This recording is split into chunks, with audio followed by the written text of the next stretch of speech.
This is Todd Brown from morechiropatients.com. What you're about to hear is an unedited recording taken from our live Outwitting Your Chiropractic Competition teleclass.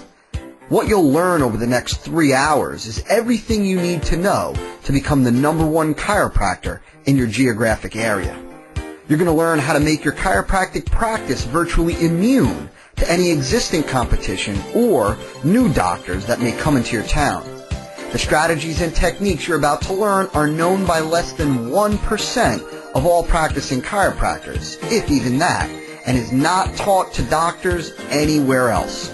So, get excited, because you're truly about to give yourself a huge advantage.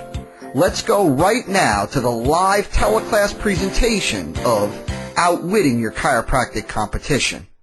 Today is some of the most important business building information you can learn. So I share that with you because I want you guys to understand that, I want you to have an open mind. I want you to listen. I want you to really pay close attention. I want you to take notes, and I really want you to grasp that I believe that this material that you guys are getting today is easily worth thousands and thousands and thousands of dollars. And this information, if you use it, if you put it into practice, no pun intended, you will experience radical improvements to your practice income. But what we're going to talk about today is obviously competition, is how to beat your competition, how to make your competition virtually non-existent. And I know that sounds crazy. We're going to talk a little bit about statistics. It's probably a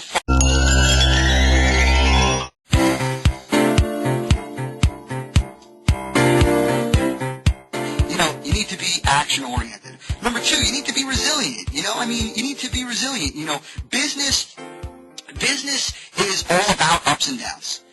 Business, it's never a straight shot to the top. It's not like, a rocket ship going up. Business, if we were to chart out business, it looks more like the stock market, with ups and downs, and hopefully over the long haul you've had more ups, greater ups, higher ups than you have downs. But it is about peaks and valleys.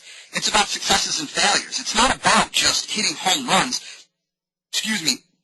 every time you get up to bat. No one does that. You think about baseball players. You can get into the hall. If you hit a home run, if you struck out 5 out of every 10 bats, if you're a professional ball player and you struck out 5 out of every 10 at-bats, but you got a base hit 5 out of every 10, that's 50% of the time you're up there. 1 out of every 2 times you're up at bat, you strike out. You'd make it into the Hall of Fame. You'd make it into the Hall of Fame striking out 1 out of every 2 times. Why? Because you'd have a 500 batting average. You'd have an incredible batting average, right? And that's failing 50% of the time.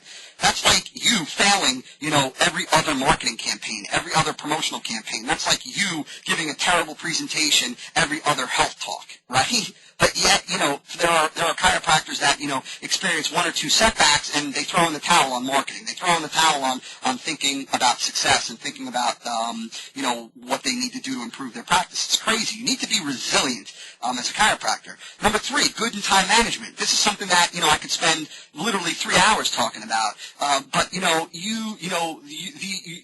there's a direct correlation between your ability to control your time, your ability to manage your time, your ability to invest your time in high-yielding activities, and the amount of money you make. Time is money. We toss that around a lot. There are a lot of people that, that'll throw that around, but they don't really get the full meaning of that. Well, time really is money because there's a cost to how you spend your time. You know how we usually use the expression, free time. Well, there's no such thing as free time. There's leisure time where you can lay around on a hammock, but that's not free time, because the time that you're spending laying around on a hammock is time that you're not spending with your significant other, your children, on your hobbies, in your practice, whatever it may be. So there's a cost to every minute that we spend. If we spend our time on one thing, that means we're not